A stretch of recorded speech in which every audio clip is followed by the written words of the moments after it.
বিভিন্ন সুদ ঘুষ বলেন, অপকর্ম বলেন, মানে হারাম উপার্জিত সম্পদ যদি আপনি দান সাদাকা করেন, কবুল দান সাদাকা আপনি করতেই পারেন, সমস্যা নেই।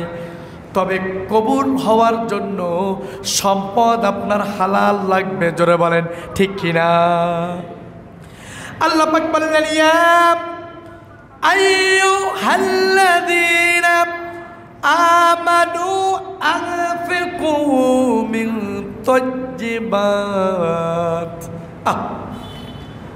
হয়তো আল্লাহর কথাগুলো আমরা বুঝি না।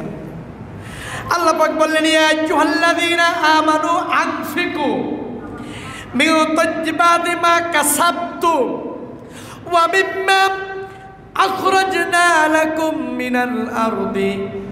ওয়া আমার বান্দারা শোনো, হে ঈমানদারগণ, তোমরা যা উপার্জন করেছো, মানে তোমরা যা ইনকাম করেছো, তোমরা যা ইনকাম করেছো, কামাই করেছো, রুজি করেছো, এবং আমি যে জমিন থেকে তোমাদেরকে উৎপন্ন করে দিয়েছি, মানে আমার জমিন থেকে তোমরা যে সম্পদটা উপার্জন করেছ, এই সম্পদ হতে পবিত্র বস্তুসমূহ আল্লাহর পথে ব্যয় করো। জোরে বলেন সুবহানাল্লাহ।